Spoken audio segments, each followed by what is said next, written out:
तो सिंहासन के सेमीफाइनल में आज चुनाव से जुड़ी हर छोटी बड़ी खबर पर हमारी नजर होगी।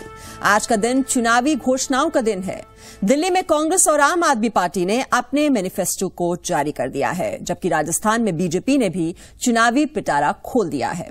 हम इन सभी खबरों को विस्तार से दिखाएंगे, लेकिन सबसे पहले चलते हैं मध्य प्रदेश, जहां पोस्टर वॉर छिड़ गया है। कांग्रेस महासचिव दिग्विजय सिंह ने शिवराज सिंह चौहान पर झूठे दावे करने का आरोप लगाया है। पोस्टर पर दिख रहे फोटो को नकली करार दिया है। तो सबसे पहले आइए इसी पर रिपोर्ट आपको दिखाते हैं। भारतीय जनता पार्टी जिस प्रकार से झूठे विज्ञापन दे रही है, उसका उदाहरण आपके सामने मैं पेश कर रहा हूं। कांग्रेस प्रवक्ता दिग्विजय सिंह के हाथों में जो आप एक तस्वीर देख रहे हैं, ये बीजेपी की ओर से छपाए गए वो पोस्टर्स हैं जिसमें मध्य प्रदेश के मुख्यमंत्री शिवराज सिंह चौहान की उपलब्धियों का बखान किया गया है। अब दिग्गी राजा इसे शिवराज का एक और झूठ बता रहे हैं। पोस्टर में शिवराज का दावा, मध्य प्रदेश में लहलहाते खेतों को दिखाया गया। मध्य प्रदेश में बीजेपी के शासन में खुशहाल किसान का दावा किया गया। दिग्विजय सिंह के आरोप, पोस्टर में जो लहलहाते खेत दिख रहे हैं, ये मध्य प्रदेश के नहीं बल्कि ईरान के खेत हैं। ये क्या कर दिया, सूखे से हरा कर दिया। अब ये हरा का जो है, ये ईरान की खेती हो रही है। ईरान की वेबसाइट पर ये चित्र है, उसको वो बता रहे हैं कि मध्य प्रदेश की ये खेती हो रही है। पोस्टर में शिवराज का दूसरा दावा, बीजेपी के शासन में मध्य प्रदेश में सरकार ने शानदार हाईवे बनवाए। दिग्विजय सिंह का आरोप, पोस्टर में मध्य प्रदेश के नहीं बल्कि पश्चिम बंगाल के दुर्गापुर नेशनल हाईवे की तस्वीर है। सिर्फ प्रदेश का प्रतीक है हमारी सड़कें, और ये सड़क जो दिखाई जा रही है, ये दुर्गापुर की है, दुर्गापुर नेशनल हाईवे की है। पोस्टर में शिवराज का दावा, मध्य प्रदेश में बीजेपी सरकार से पहले की सड़कों पर सिर्फ गड्ढे थे। अब दिग्विजय सिंह का आरोप भी सुनिए। मध्य प्रदेश के नहीं, अमेरिका की सड़कों के गड्ढे हैं, और पोस्टर में तुलना में जो सड़कें दिखाई गई हैं, वो मध्य प्रदेश की नहीं बल्कि स्पेन की हैं। ये जो सड़क बताई गई है, ये स्पेन की सड़क है, जिसको मध्य प्रदेश की बताई गई है, और जो गड्ढे वाली सड़क है, ये अमेरिका की है। पोस्टर में शिवराज का दावा, मध्य प्रदेश में बड़े बड़े कारखाने लगाए गए। दिग्विजय सिंह का आरोप, मध्य प्रदेश का नहीं अमेरिका के जॉन डियर मशीन की तस्वीर दिखाकर शिवराज सरकार वाहावाही लूट रही है। जॉन डियर मशीन का विज्ञापन, और ये बता रहे हैं कि हम लोग ऐसी मध्य प्रदेश में किसान खेती कर रहे हैं। दिग्गी के इस हमले पर बीजेपी ने भी पलटवार किया है। दिग्विजय सिंह मध्य प्रदेश के राजनीतिक खलनायक हैं। हमने उस चित्रों के माध्यम से उन क्षेत्रों की सबसे बेहतर व्यवस्था को चित्रित किया है कि हम अपने तीसरे कार्यकाल में मध्य प्रदेश को इस ओर ले जाना चाहते हैं। बीजेपी जो बोले, लेकिन पोस्टर के बहाने कांग्रेस को बीजेपी को घेरने का एक अच्छा मौका जरूर मिल गया है। गौरव शर्मा के साथ अतुल पाठक, जी मीडिया। तो बीजेपी सरकार की खिंचाई की है दिग्विजय सिंह ने। और चुनावी वादों का ये मौसम है, तो शुरुआत आइए आज हम दिल्ली से करेंगे। दिल्ली की मुख्यमंत्री शीला दीक्षित ने आज कांग्रेस का घोषणा पत्र जारी कर दिया है। मुख्यमंत्री ने जनता को रिझाने के लिए तमाम तरह के वादे किए हैं। कांग्रेस के वादों के मुताबिक डबल डेकर फ्लाईओवर बनेगा, सड़कों पर दुकानदारों के लिए अलग से जोन बनाया जाएगा, नौकरी पेशा लोगों के लिए दिल्ली में अलग से सर्विस हब बनाए जाएंगे।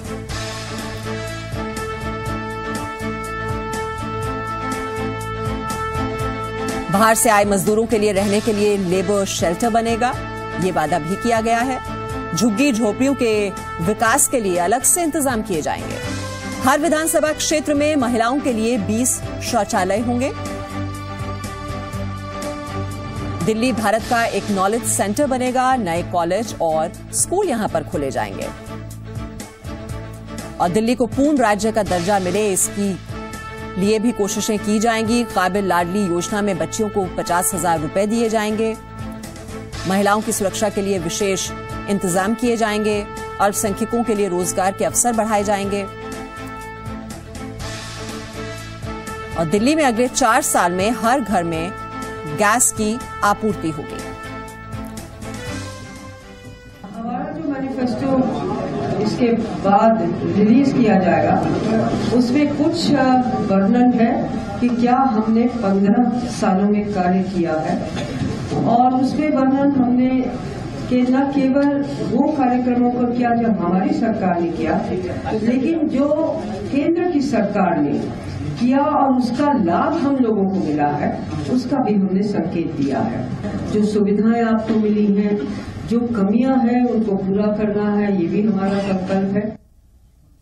और वहीं दिल्ली विधानसभा चुनाव में तीसरी ताकत बन चुकी आम आदमी पार्टी ने भी आज अपना घोषणा पत्र जारी कर दिया। आप नेता योगेंद्र यादव ने इस मौके पर कहा कि घोषणा पत्र आम आदमी से पूछकर बनाया गया है। इतना ही नहीं, इसे घोषणा पत्र की जगह संकल्प पत्र का नाम दिया गया है। आम आदमी पार्टी ने आम लोगों के लिए अपना घोषणा पत्र जारी कर दिया है। इस चुनावी वादे में दिल्ली वालों की हर तकलीफ खत्म करने का भरोसा दिया गया है। पार्टी संयोजक अरविंद केजरीवाल ने कहा है कि ये दिल्ली के आम आदमी का मैनिफेस्टो है। प्रेस कॉन्फ्रेंस में मैनिफेस्टो कमेटी के प्रमुख योगेंद्र यादव ने कहा है कि मैनिफेस्टो तो सिर्फ औपचारिकता है, असल में ये एक संकल्प पत्र है। ये एक अलग तरह का संकल्प पत्र है। आम आदमी पार्टी इस परंपरा से हटके अपने संकल्प का एक पत्र आपके सामने पेश कर रही है। आपके चुनावी घोषणा पत्र में सबसे पहले ये बताया गया है कि आम आदमी पार्टी को वोट क्यों दे। इसके बाद तो वादों की पूरी झड़ी लगा दी गई है। भ्रष्टाचार मुक्त दिल्ली बनाएंगे, जन लोकपाल बिल लाएंगे, आम लोगों को सीधे अधिकार दिए जाएंगे, मोहल्ला सभा बनाएंगे, दिल्ली को पूर्ण राज्य का दर्जा दिलाने की कोशिश करेंगे, बिजली का बिल 50% तक कम कर देंगे, दिल्ली को साफ और 700 लीटर तक पानी मुफ्त मिलेगा, 2 लाख सार्वजनिक शौचालय बनाए जाएंगे, सरकारी स्कूलों को निजी स्कूलों की तरह चलाया जाएगा, डॉक्टरों के खाली पद भरे जाएंगे और बुजुर्ग महिलाओं को सुरक्षा देंगे, अनाधिकृत कॉलोनियों में बेहतर विकास, महंगाई से आम आदमी को छुटकारा, फास्ट ट्रैक कोर्ट बनेंगे। ये वाला मैनिफेस्टो कई महीनों तक जनता के बीच में जाकर जनता से राय लेकर जनता के साथ बैठकर बनाया गया है। ये आम आदमी पार्टी का मैनिफेस्टो नहीं है, इस दिल्ली के आम आदमी का मैनिफेस्टो है। आम आदमी पार्टी ने अल्पसंख्यकों का वोट हासिल करने के लिए भी वादे किए हैं। कहा गया है अल्पसंख्यकों को समान अधिकार मिलेगा और फेक एनकाउंटरों पर रोक लगेगी। SC/ST को भी लुभाने की कोशिश की गई है। इतना ही नहीं, 1984 दंगों के दोषियों को सजा दिलाने और पीड़ितों के साथ न्याय करने का भी वादा किया गया है। ब्रह्म प्रकाश, जी मीडिया, दिल्ली।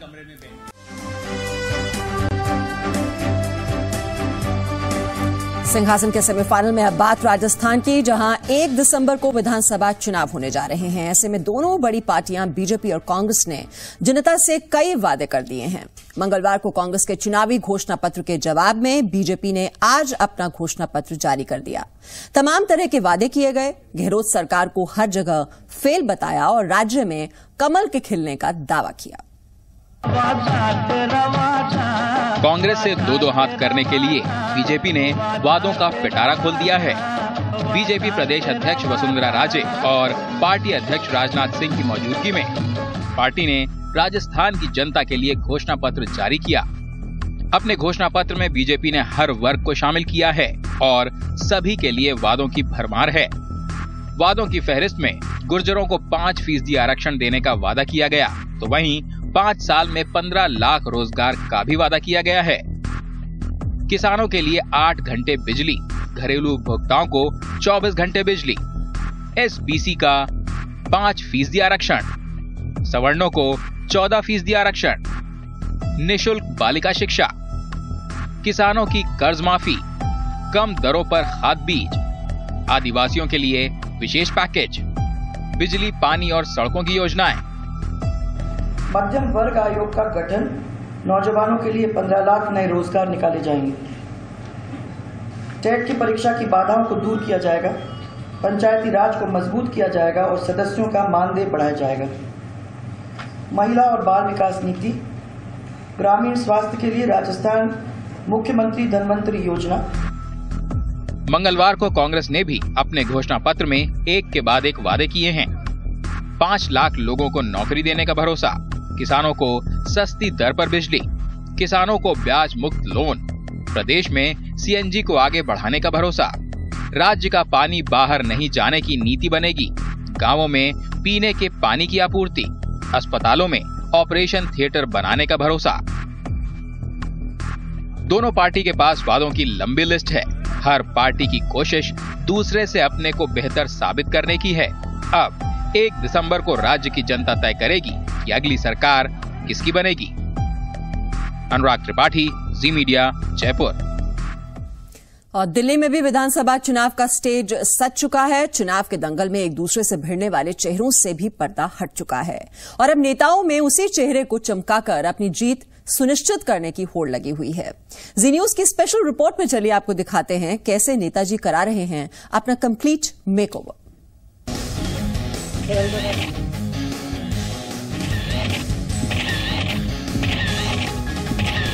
अगर लोकप्रिय नेता बनना है तो सिर्फ काम करने से बात नहीं बनने वाली, क्योंकि ट्विटर और फेसबुक की इस नई जनरेशन की डिमांड है एकदम नई, एकदम अलग।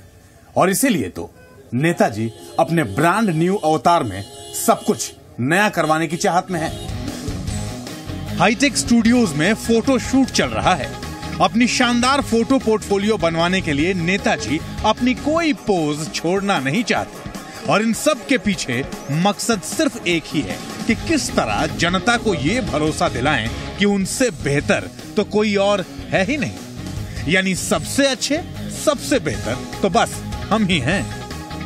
बातों बातों में राहुल जी ने कहा कि भाई ठीक है, राज बब्बर जी की जो पहचान है वो पहचान रहनी चाहिए। और मैं हमेशा से ही ये सफेद कमीज पहनता हूँ, चाहे वो खादी की हो या खादी लिनन की हो।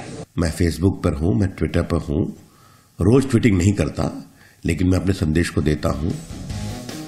और तो और अपनी पोर्टफोलियो, अपने पहनावे, अपनी नेतागिरी की स्टाइल स्टेटमेंट को कैसे और बेहतर बनाया जाए, इसके लिए तो बाकायदा पीआर एजेंसियां हायर कर रहे हैं नेताजी। और यही कंपनियां नेताजी को हर जगह हीरो की तरह पेश करने के लिए पूरा प्लान बनाती हैं। मसलन नेताजी किन रंगों के और किस किस तरह के कपड़े किन किन मौकों पर पहनेंगे, किस किस पोज में अपनी फोटो खिंचवाएंगे। जरा सुनिए किस किस अंदाज में नेताजी चाहते हैं अपनी फोटो। आज की जो मुद्रा का जो प्रभाव है वो हंसता हुआ चेहरा। हर नेता चाहता है चेहरा ऐसा हो जो आम लोगों जैसा हो। जहाँ शायद सफेद रंग पसंद हो वहाँ सफेद पहना जाए, जहाँ शायद हरा या भजवा पसंद आए वो पहना जाए। तो इसमें कोई बुराई तो नहीं है और जरूरी है कि आपका रिप्रेजेंटेटिव थोड़ा प्रेजेंटेबल लगे।